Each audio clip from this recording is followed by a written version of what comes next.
안녕하셨습니까? 안녕하셨습니까가 익숙해서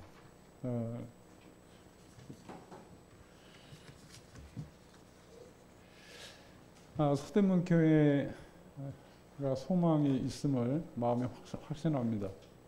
방금 특송을 한 우리 새벽이슬 같은 청년들에 대해서 생각하니까 교회 성도들이 많아서가 아니라 그리스도를 향한 첫사랑, 그 순수한 사랑으로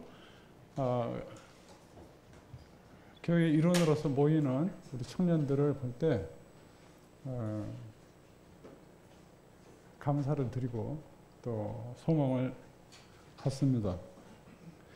아마 우리 가운데 가장 순수한 사랑으로 그리스도를 향한 마음과 그 열망이 있는 우리 특성한 형제 자매들이 아닌가 생각을 합니다. 오늘은 시편 19편의 말씀을 함께 상고하도록 하겠습니다. 시편 19편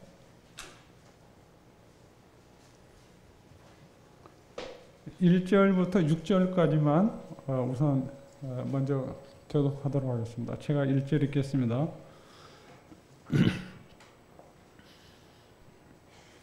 하늘이 하나님의 영광을 선포하고 궁창이 그의 손으로 하신 일을 나타내는도다.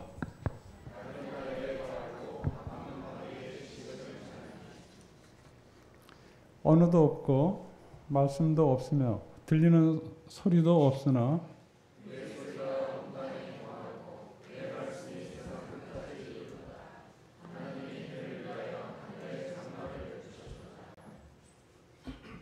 해는 그의 신방에서 나오는 신랑과 같고 그의 길을 달리기 기뻐하는 장사 같아서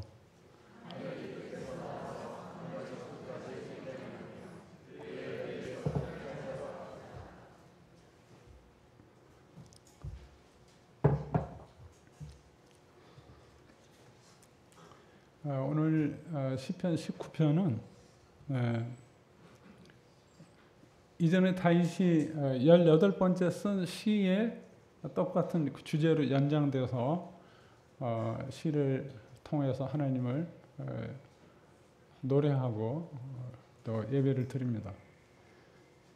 이전의 시편에서는 하나님께서 만물을 주관하시고 주관하시고 그 능력을 사람들 가운데 행하심으로 다윗을 대신하여 전쟁하심으로 그 능력을 나타내셨으면 오늘 19편에서는 전능하신 하나님이 그분의 영광스러움을 만물 가운데 나타내신 것을 드러내고 있습니다.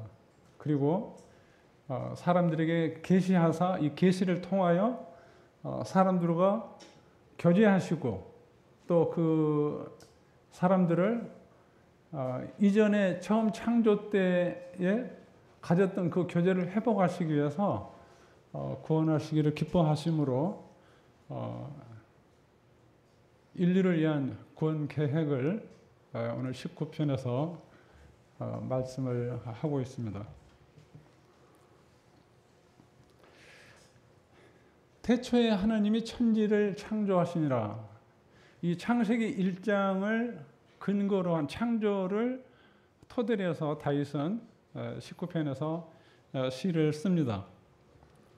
태초에 하나님이 천지를 창조하시니라. 이 선언은, 이 말씀은 창조로부터 시작해서 요한계시록에 나타난 하나님의 구원 계획, 경륜하심이 이 1절 그리고 2절, 3절에 다 포함되어 있습니다. 그러니까 그 위대한 선언을 하신 후에 이제 많은 그 성경들이 기록되었는데 그것을 이제 설명해 나가는 것이 우리가 가지고 있는 성경입니다. 그래서 창세기 1장 1절을 통해서 창조주 하나님, 전능하신 하나님, 그 하나님의 사랑을 1절의 말씀을 통해서 깨달았다고 하면 이건 놀라운 성령의 감동하심으로 받은 간증이 될 것입니다.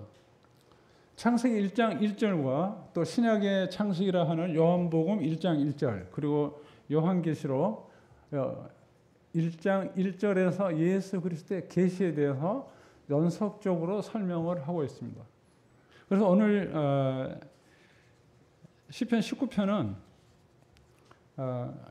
계시의 목적, 계시하시는 하나님, 그 계시하시는 하나님의 뜻에 순응하는 시인의 간증이 되겠습니다. 받으신 주보에 보면은 요약해서 해두었는데 미리 양해를 구하는 것이 후반부에 이것을 생략하고 그 프린트물로 가름하겠습니다. 왜냐하면 19편이 너무 방대한 말씀이어서 한 서너 시간을 해야 되는데 그 묵상한 것을 오늘 앞식에서 함께 나누도록 하겠습니다. 19편은 세 가지 주제로 말씀을 구성된 다윗의 시입니다. 먼저 19편 1절부터 6절까지는 자연 계시를 합니다. 자연 만물을 통해서 하나님의 그 영화로우심과 그 전능하심과 창조주로서의 그분의 능력을 나타내고 있습니다. 그래서 창조주 하나님이 전 인류에게 주시는 일반적 계시입니다. 하나님께서 우주 만물을 창조하심을 기록한 창세기 1장과 연관된 19편의 시가 됩니다. 이전에도 말씀드린 것처럼 시편 1편부터 50편까지는 이 창세기를 토대로 한 시를 쓴 것입니다. 창세기 1장이 자연 계시면 신약의 창세기를 할 수 있는 요한복음 1장은 특별 계시. 오늘 그 중반부에 나오는 7절 이하의 율법 계시에 관한 부분을 예수 그리스도를 통해서 다시 재계시하시는 말씀을 우리가 신약에서 접하고 있습니다. 그래서 하나님께서 우리 가운데 생명의 말씀이신 예수 그리스도를 보내신 것, 이것은 온 인류에게 하나님이 자연 계시하신 그 말씀을 이제 아들을 통하여 말씀하신 내용으로 말씀이 육신이 되어 우리 가운데 거하셨다라고 하십니다. 7절부터 11절까지 특별 계시라고 부르게 됩니다. 왜냐하면 하나님의 율법의 말씀으로 하나님 그분이 자기 뜻을 사람들에게 나타내시기를 원하십니다. 그래서 하나님의 말씀의 계시는 자연에 나타난 계시보다 훨씬 더 크고 중요합니다. 자연 계시는 하나님을 알만한 것들을 주시지만 이 율법 계시는 사람들을 변화시키고 죄 사함을 얻게 하고 그리고 자기 성찰을 통해서 처음 창조된 사람으로서의 본분을 다하는데 이끄는 계시가 바로 말씀의 계시입니다. 하나님의 특별 계신 율법은 먼저 택하신 백성들에게만 주셨습니다. 그래서 자연 계시는 온 인류에게 주신 창조 때에 주셔서 모든 사람으로 하여금 하나님을 알만한 것을 그들에게 보이셨다라고 로마서 1장 19절 이하에서 사도는 전합니다. 혹 우리 가운데 하나님을 못 믿거나 또 하나님의 창조하심을 앞으로 잊으려 하거나 안 그러면 안 믿는 그런 사람이 있다면 오늘 이 강단의 메시지보다 매 주일마다 드려지는 그리스도인들의 예배 가운데 있는 내용이 여러분에게 구원에 이르는 복음입니다. 그래서 복음은 우리를 소성케 합니다. 그것이 율법 계시의 목적입니다. 하나님의 말씀에 대한 것입니다. 하나님의 계시를 다른 말로 하면 하나님의 복음이라고 말할 수 있습니다. 그 이유는 계시하시는 그 목적이 하나님께서 창조하신 사람들에게 자신을 알리시고 교제하시고자 구원하려 하시려는 뜻이기 때문에 그렇습니다. 성경은 하나님의 복음을 세 가지로 표현합니다. 그것을 시대에 따라서 사람들, 그 대상에 따라서, 그래서 이 세상에는 세 부류의 사람으로 대별되는 가운데 하나님의 말씀 앞에 있습니다. 첫째는 이방인, 자연인이라고도 부릅니다. 그리고 두 번째는 이스라엘 백성, 하나님이 택하신 백성입니다. 그리고 이방인과 교회 가운데서 부름을 받은 거룩한 무리, 불러낸 무리, 그들이 교회입니다. 그래서 이 세 부류의 사람을 통하여 하나님의 복음이 달리 표현돼서 역사 가운데 사도들과 또 우리 주님을 통해서 증거되었습니다. 그래서 이 복음에 관해서 우리가 너무 어렵게 생각하시면 안 돼요. 그리고 또 다른 복음이 세 가지가 있는 것이 아닙니다. 왜냐하면 성경의 주제는 예수 그리스도이십니다. 하나님께서 창조하신 가운데서 아들을 통하여 이제 말씀하시는 것을 우리가 히브리서 1장에서 볼 수 있습니다. 첫 번째, 영원한 복음에 대해서 말씀을 성경은 기록하고 있습니다. 그리고 두 번째는 천국 복음, 그리고 세 번째는 은혜와 영광의 복음을 이야기합니다. 그래서 교회에게 있어서 사도 바울과 사도들이 은혜와 영광의 복음을 복음으로 표현해서 전합니다. 이 정리를 위해서 간단하게 정리해서 설명을 드리면, 천국 복음과 은혜와 영광의 복음이 전해진 이스라엘과 하나님의 교회 외에 영원한 복음은 모든 인류는 자연계시, 창조물을 통한 하나님의 전능하심과 영화로우심에 피조물로서 합당한 처신을 이 영원한 복음을 요구합니다. 이해가 오십니까? 네.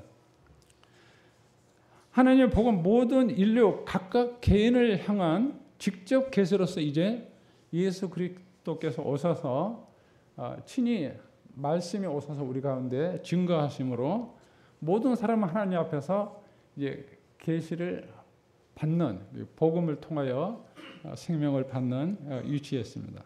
로마서 1장 19절에 이는 하나님을 알만한 것이 그들 속에 보임이라. 하나님께서 이를 그들에게 보이셨느니라. 창세로부터 그의 보이지 아니하는 것들 곧 그의 영원하신 능력과 신성이 그 만드신 만물에 분명히 보여 알려졌나니 그러므로 그들이 핑계하지 못할지니라. 그러니까 하나님을 모르고 복음을 듣지 않았는데 우리 조상들은 어떻게 되느냐? 이유가 없어요. 하나님, 그분이 창조물 가운데 그분을 알만한 것들을 보이셨다고 말씀을 하십니다. 이제 오늘 본문 1절, 하늘이 하나님의 영광을 선포하고 궁창이 그의 손으로 하신 일을 나타낸도다. 첫 번째는 하나님의 전능하심을 나타내기 위해서 하나님이 이렇게 표현합니다.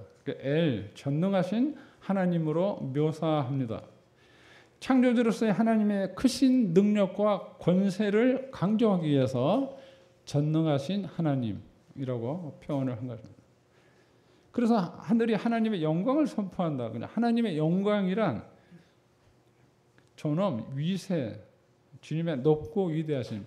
오늘 예배 시간에 대부분 내용이 이 19편의 메시지를 예배 시간에 주님 감동하셔서 감사로 드리는 것을 보게 되는데, 주님의 높고 위대하심, 그 위대하심이 만물 가운데 있습니다. 다윗은 그의 시편 8편 1절에서 여호와 우리 주여, 주의 이름이 온 땅에 어찌 그리 아름다운지요, 주의 영광이 하늘을 덮었나이다 합니다. 그리고 97편 8절에서는 하늘이 그의 의를 선포하니 모든 백성이 그의 영광을 보았도다. 현대인들은 별을 볼 일이 별로 없어요. 특별히 휘황찬란한 도시의 네온사인 때문에 하늘에 별이 안 보이는데, 저는 매일 현관에 나가서 하늘의 별을 보고 하나님의 높고 위대하심을 생각하게 됩니다. 여러분이 시간 나면 자녀들을 데리고 과천에 과학관이 있어요. 거기 가면 그 모든 시뮬레이션이라든지 그 별들의 세계를 실제 한 3분, 5분에 볼 수 있는 그렇게 시스템을 해놨기 때문에 아무튼 그런 견학을 한번 가시면 좋은 교육 시간이 되리라 생각합니다. 그래서 창세기 1장 창조 사역을 통한 하나님의 전능하심과 영화로우심을 다윗이 노래합니다. 하늘 또는 궁창이라고 표현한 이것은 만물에 대한 대표적으로 표현한 것입니다. 문학적으로 제6법. 그래서 예수님이 그런 말씀을 하셨죠. 사람이 빵으로만 살 것이 아니요 하나님의 모든 말씀을 산다. 근데 이 빵은 모든 음식을 대표하는 것입니다. 이제 그와 같이 이 시에서 그런 은유법이나 제6법을 통해서 다윗이 시를 씁니다.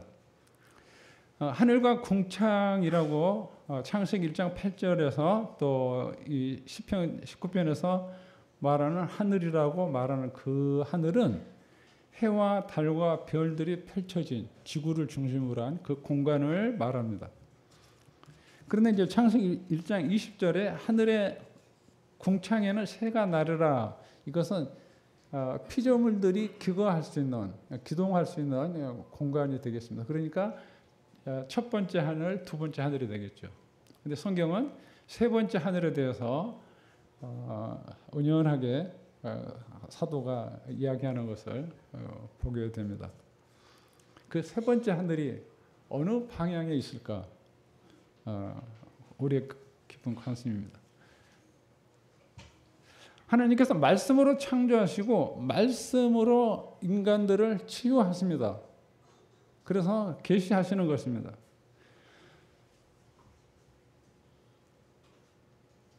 말씀으로 창조하셨는데 사람들을 창조하실 때는 하나님께서 흙을 빚어서 만드시고 입맞춤을 하셨습니다. 생기를 불어넣으셨습니다. 그것을 회복하시기 위해서 이제 구원 계획 가운데서 선지자들 통하여 하나님이 말씀을 선포하시는 겁니다. 사람의 생존과 번성을 위해서 계속되는 창조물들이 운행하는데 하나님의 주관 가운데 그러한데 이 창조물들은 하나님의 뜻에 반영합니다. 지음을 받은 대로.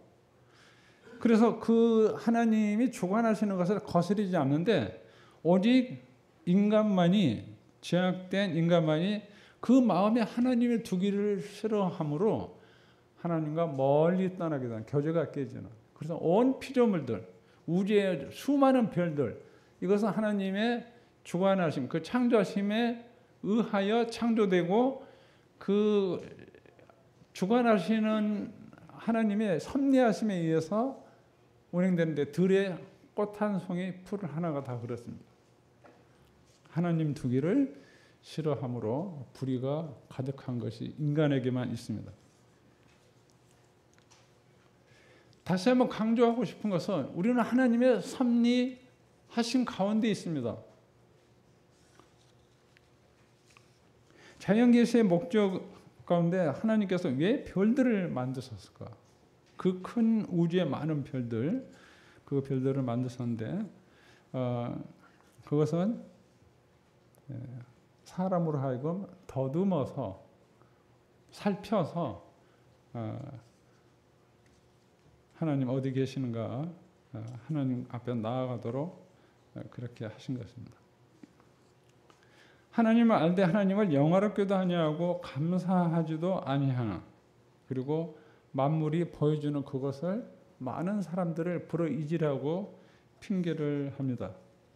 그런데 놀라운 것은 본문 2절 하반절에 밤은 밤에게 지식을 전한다라고 시인은 지금 그 창조물 가운데 일어나는 하나님의 섭리하심을 보고 표현합니다.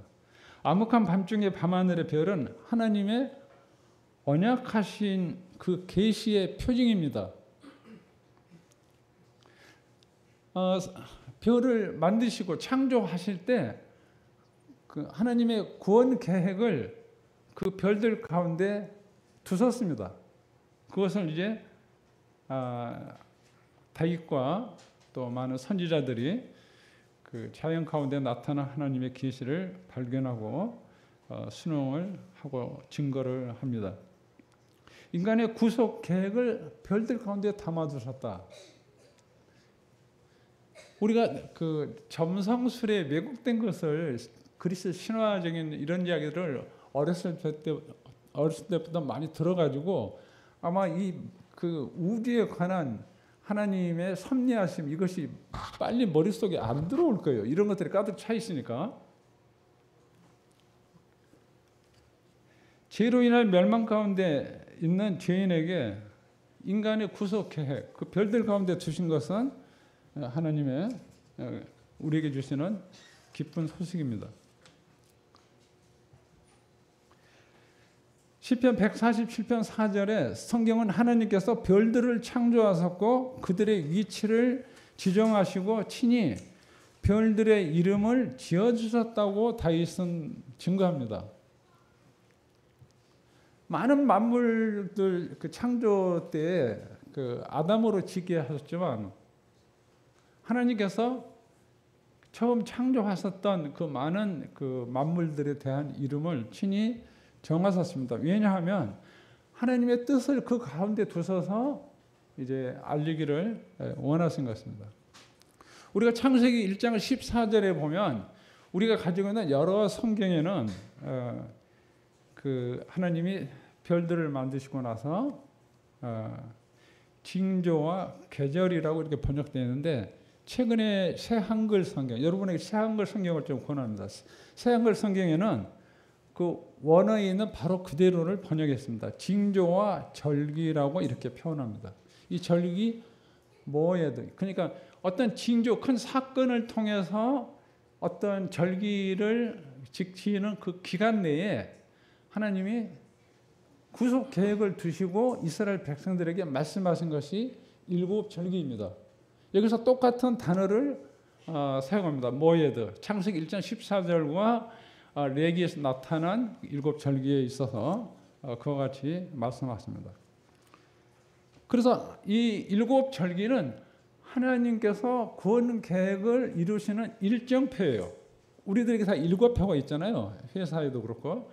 그래서 인간 구속에 대한 일정표가 일곱 절기입니다. 그래서 이 일곱 절기는 인류를 위한 하나님의 구원 계획에 있어서 우리에게 이제 친히 증거하는 이들이 바로 이스라엘입니다. 친히 행하도록 하셨습니다. 여호와의 절기, 그러니까 나의 절기다. 나의 일정표를 너희에게 말하는데 너희는 그대로 이것을 행하라 합니다. 이 세상의 증거를 나타내시기 위해서. 그래서 이스라엘이 그 여호와의 절기를 지킵니다. 놀라운 것은 그 약속하신 말씀대로 예수 그리스도께서 인자 되신 예수 그리스도께서 그 언약하신 말씀대로 유월절 어린 양으로 오셨습니다. 유월절 첫 번째 절기 그리고 무교절이 의미하는 대로 예수님은 죄 없으신 생애를 이 땅에서 사시고 희생제물로 자신을 드리셨습니다. 그리고 그 초실절 첫 열매를 거두는 초실절에 예수님이 부활하셨습니다. 이 절기 따라서 그리고 승천하셨습니다. 승천하시기 전에 약속하신 것이 너희가 예루살렘에서 약속의 말씀을 기다려라 하면서 보혜사 성령을 너희에게 보내겠다. 그런데 오순절 50일째 되는 날에 성령이 임하셔서 교회가 탄생했습니다.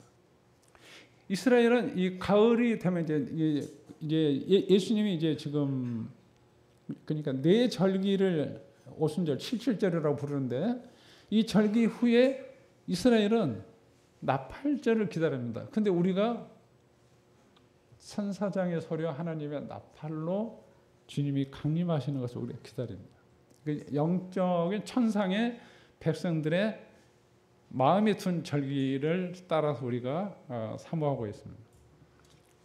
이스라엘에게 약속된 것은 땅의 회복을 위해서 천년왕국이 그들에게 약속된 땅인데 마태복음 24장, 25장에서 오른편에 있는 자들에게 창세로부터 예비한 나라를 상속하라 한데 그때 이스라엘에게 약속하신 천년왕국입니다. 그 이스라엘을 회복하셔서.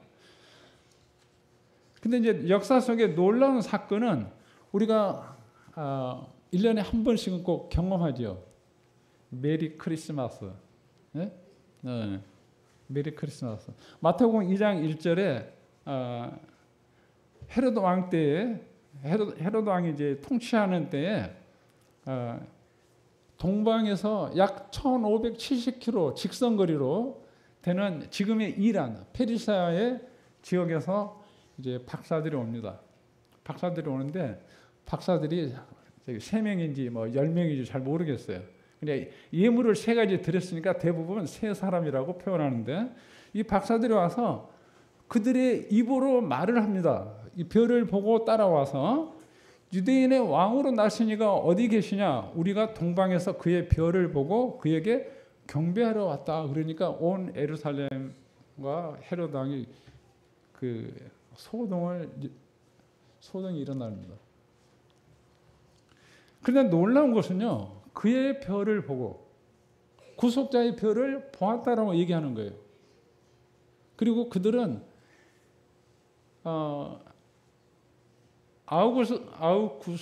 아우구스도 발음이 좀 그래 옥타비아누스 로마 황제가 모든 사람으로 호적을 하도록 명하자 이제 요셉과 마리아도 이제 호적을 고향에 가서 등록하려고 가는데 베들레헴에 머무르게 됩니다. 제가 여기서 그 퀴즈를 하나 내고 싶은데요. 자, 이제 베들레헴에 갔어요. 이 동방의 박사들이 1500 직선거리로 아마 박사들이니까 그 수도권에서 살았다고 생각할 때 직선거리를 1570km 정도 먼 거리인데 그들이 언제 출발해야 합니까? 답은 간단해요. 하나님이 명하신, 계시하신 그 별을 보고 출발을 하고 별을 따라갔는데 정확히 이 큰일 났잖아요. 저기 해산의 고통이 언제 올지도 모르는데 그 먼 거리를 하나님이 계시하신 그 계획 속에서 정확한 시간에 가서 우리가 유대인의 왕 예수 그분에게 경배하러 왔다라고 합니다. 그런데 한 가지 놀라운 것은요.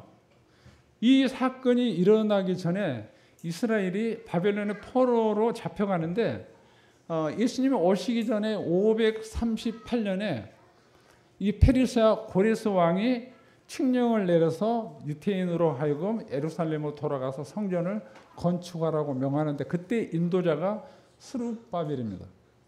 그 스룹바벨이 536년에 이제 유다인들을 데리고 돌아가는데 요셉과 마리아, 그 요셉의 11대 조상이에요. 스룹바벨이.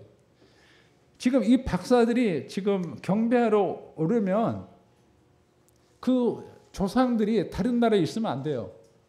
근데 하나님을 믿지 않는 고레스에게 하나님께서 명하사 계시하사 내 백성들을 고향에 보내라 하고 이렇게 계시하사 칙령을 내려서 스룹바벨이 돌아가게 됩니다.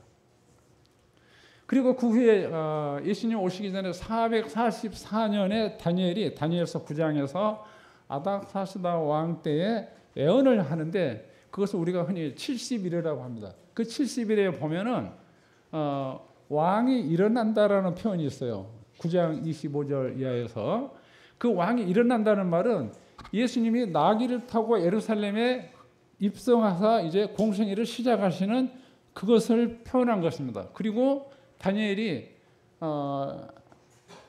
기름 부음 받은 자가 끊어진다라고 죽는 것에 대한 얘기를 다니엘이 합니다. 그러니까 하나님이 이 동방 박사들로 하여금 경배하도록 한 것은 하나님의 구원 계획 속에 하나님의 뜻을 자연 계시하시고 직접 계시하신 것입니다. 오늘 19장의 말씀이 자연 계시와 특별 계시를 통해서 하나님의 섭리하심이 우리 가까이 있다. 그러므로 사람들이 역사에 대해서는 잘 공부를 해요. 근데 인간의 역사는 없어요. 하나님의 역사 가운데 잠깐 우리가 이 땅에 왔다가 그냥 지나가는 정도의 우리 무의미한 우리 인생들이에요. 하나님의 역사예요. 하나님이 자기의 구원 계획을 세워서 인간들을 구원하시고 교제하시고자 이러한 역사들을 이루습니다. 그리고 2절에 보면은 밤은 밤에게 지식을 전하니 이 별들이 이 소식을 전한다는 거예요. 예? 그리고 이 별들은 하나님의 계시를 긴 역사 가운데서 우리가 낮이 됐네 밤이 됐네 하고 끊어진 것 같지만 해는 계속 자기 길을 갑니다. 그리고 인류에게 계속 빛을 비춥니다. 또 밤이 우리에게 오면 또 다시 그 밤은 연속돼서 하늘의 별들을 통해서 하나님의 말씀을 증거하게 됩니다.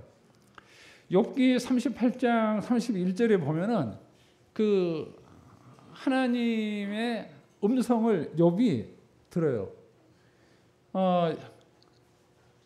그러니까 지금부터 약 3,500년 전에 별들 가운데 하나님의 음성을 욥이 듣게 되는데 너가 묘성을 메어 묶을 수 있으며 삼성의 띠를 풀겠느냐? 너는 별자리들을 각각 제때 이끌어낼 수 있느냐? 다른 별들에게로 끌어갈 수 있느냐? 너가 하늘의 궤도를 아느냐? 그 하늘의 규칙. 땅을 공간에 달았다고 그래요. 공간에 달면 무슨 끈이 필요하잖아요. 근데 하나님의 능력으로 하나님께서 그 궤도를 따라서 태양을 향해서 행성들이 돌게 합니다. 제가 시간상 태양계에는 9개 별이 있습니다. 그 별 성자만 붙이면 돼요. 수, 금, 지, 화, 목, 토, 천, 해, 헬리에상.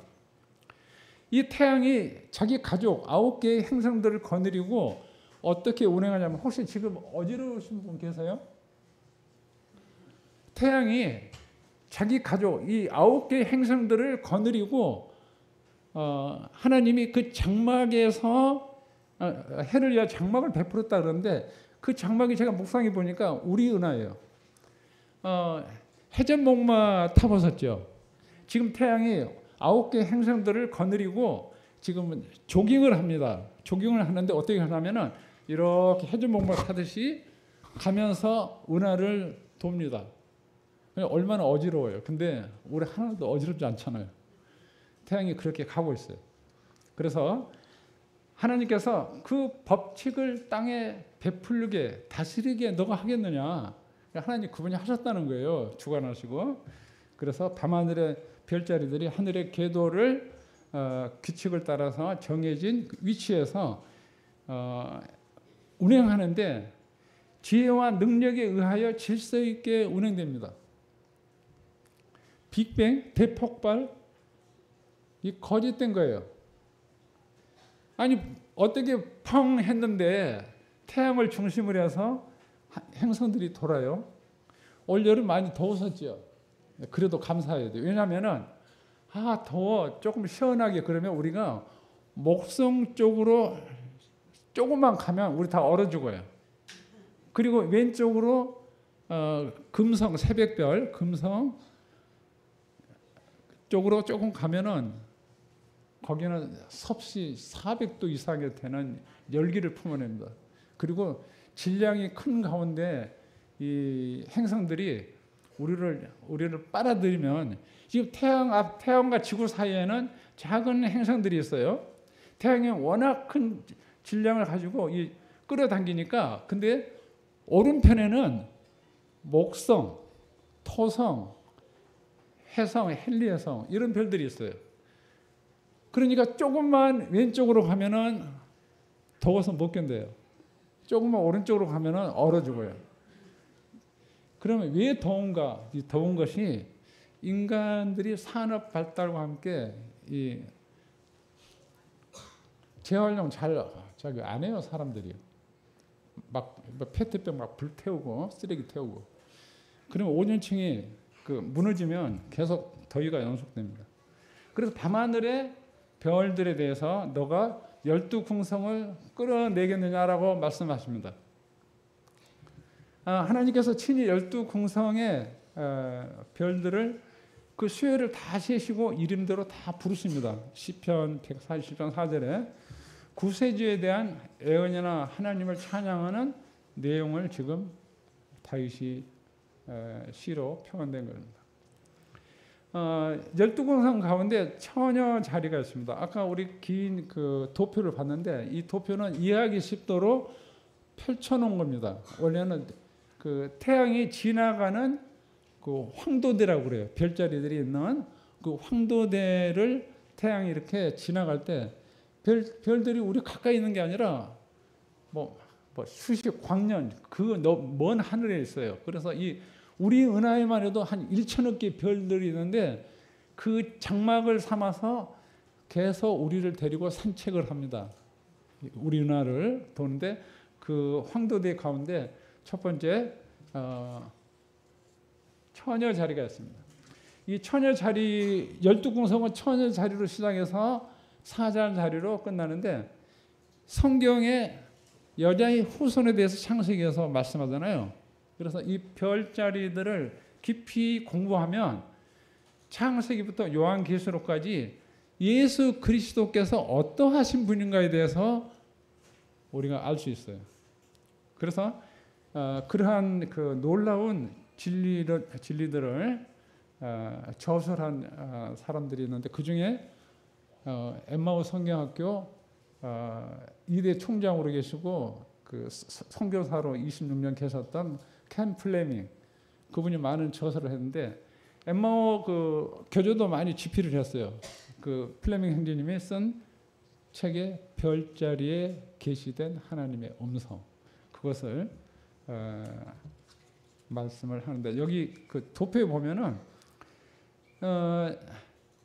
여자가 그 손에 그 가지 이삭을 하나 들고 있어요. 근데 이사야서 11장 1절에 보면은 이새의 줄기에서 한 싹이 나며 그의 뿌리들에서 한 가지가 자랄 것이요. 그래서 그리고 이 여자의 그 처녀 자리 위에 보면은 그 아기를 품고 있는 엄마가 있어요. 네? 그 동령녀 마리아에게서 나신 그리스도에 대한 부분은 여자의 후손은 내 머리를 상하게 할 것이요. 근데 그 후손이 장차 사자 자리에서 유다 지파의 사자인 예수 그리스도께서 사탄을 짓밟는 그러한 내용을 담고 있는데 실제 예수님이 승리하셨습니다. 에베소서 4장에서 예수님이 그런 말씀하시죠. 사로잡힌 자들은 내가 사로잡았다 그러잖아요. 우리가 사탄에게 죄에 다 사로잡혀 있다가 사로잡혔는데 그러면 노예잖아요. 예수님 그분이 구속하시기 위해서 값을 지불하고 우리를 사로잡으셨어요. 그리고 우리에게 은사를 주셨습니다. 그래서 이와 같이 예수님이 우리를 그 안에서 그 승리하신 예수 그리스도 그분이 요한계시록 5장 5절에 보면 유대 지파의 사자 다윗의 뿌리가 이겼다라고 선언합니다. 그래서 우리의 구속주는 마귀를 진멸하고 승리하신 유다 지파의 사자 예수 그리스도이십니다. 창세기 3장 15절에서 그 사람들이 애언의 시점, 복음의 시점이라고 하는데 아까 말씀드린 대로 그 신학자들이 원복음, 원시복음이라고 그래요. 창세기 3장 15절. 근데 대단히 근시안적인 성경 본원들입니다. 창세기 1장 1절에 하나님이 복음을 선포하셨습니다. 그것을 사도 바울은 이렇게 표현해요. 어두운 데 빛이 있으라 하신 하나님이 예수 그리스도의 얼굴에 있는 하나님의 영광을 아는 빛을 우리 마음에 비추셨다. 그러니까 새로운 창조물로서 예수 그리스도를 통하여 우리에게 생명의 빛을 주셨어요. 그러니까 창세기 1장 1절이 온 우주와 같은 그런 선언이에요. 놀라운 복음입니다. 그 다음에 보면 이제 그 마태복음은 예수님을 왕으로 묘사합니다. 그 복음서들이 각각 묘사하는데 왕으로 묘사하는데 계시록에서 그 여자의 후손 유다 지파의 사자가 뱀을 짓밟는 머리를 짓밟는 가운데 이 부분을 그 고대 천문학자들이 기원전 2500 예수님 오시기 전에 2550년경에 만들어진 그 이집트의 그 피라미드과 스핑크스를 보면 그 여자의 머리와 사자의 몸, 꼬리로 그 조각상이라고 그랬더라고요. 거대한 조각상을 만들었는데 이 피라미드의 입구를 과거에 북극성이라 부르는 투반이라는 별에 초점을 둬서 그 입구를 그 별을 통해서 입구를 알려고 했는지 아무튼 그렇게 위치를 잡아서 이 스핑크스를 만들어 두었습니다. 그러니까 고대의 천문학이 굉장히 발달한 것 같아요. 지금 다윗은 시인 문학가일 뿐 아니라 천문학자예요. 그래서 이 부분을 전하는데 오늘 그 점성술은 거짓 과학입니다. 그리고 제가 여기 홍대 거리나 일산에 가보니까 이 별자리 운세를 젊은 사람들을 대상으로 시합이 많이 생기는 것을 보고 그 안타까운 마음에 이번에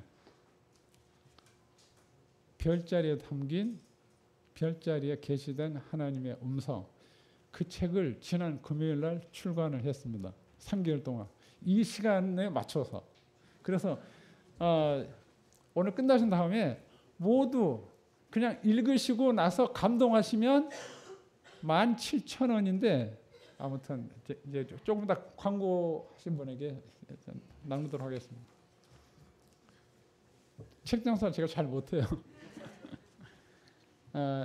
그래 옛날과 달리 요즘에 점성술에 많이 젊은 사람들이 심취되는 것을 보게 됩니다. 그리고 3절에 보면 언어도 없고 말씀도 없으며 들리는 소리도 없다라고 말합니다. 그래서 어디서나 하나님을 발견할 수 있는 것을 오늘 우리가 접하게 됩니다.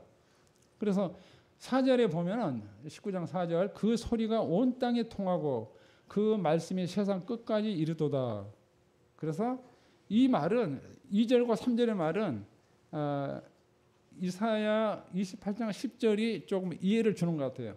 교훈에 교훈을 더하며 교훈에 교훈을 더한다라는. 그러니까 밤은 밤에게 말하고 낮은 낮에게 그 소식을 전한다라고 합니다.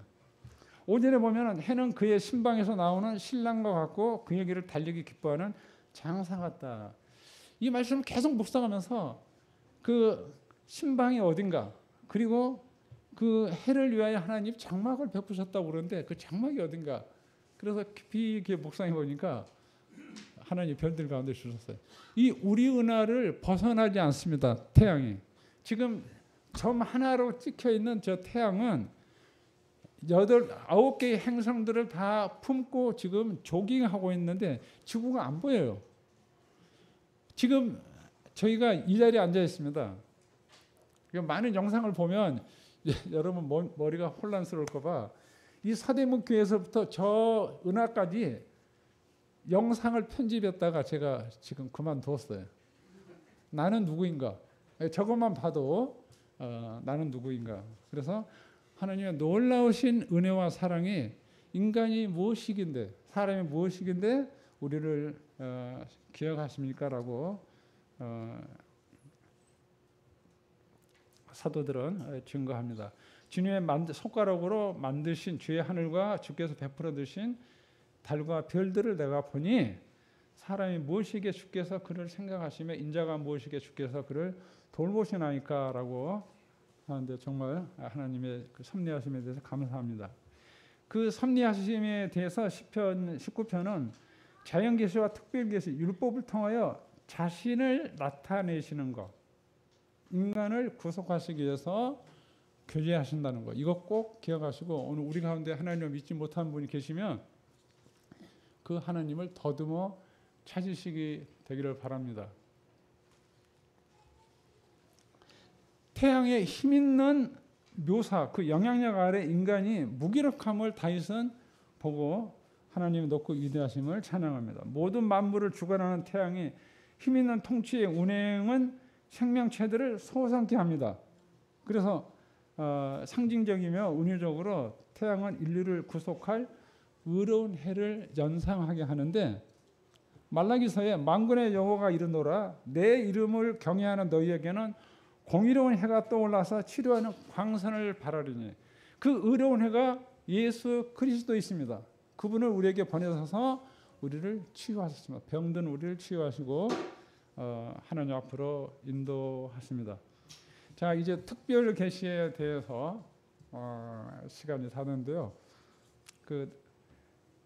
한 구절의 말씀을 읽고 역사 가운데 놀라운 그 말씀의 능력에 대해서 함께 보도록 하겠습니다. 7절에 보면은 다 같이 읽겠습니다. 7절을 시작. 율법은 완전하여 영혼을 소생시키며 여호와의 증거는 확실하여 우둔한 자를 지혜롭게 하며. 우리가 거듭나는 것은 썩어질 씨로 된 것이 아니고 썩지 아니할 씨로 된 항상 살아있는 하나님 말씀으로 되었습니다. 자, 이 7절에 대해서 시간상 나누고 마치도록 하겠습니다. 19세기 영적 거성들, 하나님께 쓰임받은 플리머스 브레드린 가운데 조지 커팅 형제께서 경험한 일인데, 조지 커팅은 전도자여 저술가입니다. 아마 우리 가운데 구원의 완전 확신 기쁨 책을 거의 대부분 읽으셨을 거예요. 그래서 조지 커팅의 하루는 어느 그 소도시의 시골길을 가는데 이른 아침에 지나갑니다. 그런데 그 마음에 내가 여기를 지나가기 전에, 그러면서 그 고요한 이른 새벽에 마음에 자꾸 말씀을 외치라는 그 압박감을 받게 됩니다. 그래서 이 마을을 지나가기 전에 말씀 크게 외쳐야 한다. 그게 계속 일어나는 거예요. 그 커팅 그 형제 말에 영국 신사잖아요. 새벽 이른 아침이고. 그런데 그 압박감을 성령께서 내게 말씀을 하도록 감동하시는가. 그래서 그 지나가는 것에 대한 생각하면서 큰 소리로 보라 세상 죄를 지고 가는 하나님의 어린 양이로다 하고 크게 외치고 갑니다. 한참 가는데 마음에도 한 번 더 하는 그런 이제 감동이 일어나요. 그래서 이전보다 더 크게 보라 세상 죄를 지고 가는 하나님의 어린 양이로다 하고 이제 지나갑니다. 근데 이제 조지 커팅이 6개월 후에 동역자들과 함께 문서 전도를 하러 그 마을에 이제 가게 됐는데 전도 책자를 나누는데 어떤 젊은 부인이 왔어요. 와서 커팅이 전도지를 나누면서 예수 그리스도를 개인의 구주로 영접하시고 영생의 소망을 가지십시오라고 이제 말하고 다니니까 제가 6개월 전에 예수님을 개인의 구주로 영접했습니다라고 이제 간증을 하는데, 그럼 어떻게 그 예수님을 영접했냐고 그러니까 제가 죄 때문에 너무 괴로워하고 이른 새벽에 기도하는 중에 주님 저를 도와주십시오라고 할 때 어디선가 보라 세상 죄를 지고 가는 하나님의 어린 양이로다. 그래서 그 말씀을 묵상하다가 주님 제게 주신 말씀이면 한 번 더 해주십시오라고 했다는 거예요. 그래서 이제 이전보다 더 큰 소리로 보라 세상 죄를 지고 가는 하나님의 어린 양이로다. 예수님을 개인의 구주로 영접하고 구원의 확신을 갖게 됐다고 간증했습니다. 이 소성함은 이례적이 아니라 매 순간순간 우리 삶에서 하나님 말씀으로 소성케 함을 받아야 됩니다. 왜냐하면 우리의 의는 다 더러운 옷과 같습니다. 그리고 우리가 이 죄악된 세상에서 살아가고 있습니다. 그래서 말씀으로 소성케 함을 입게 되시기를 바랍니다.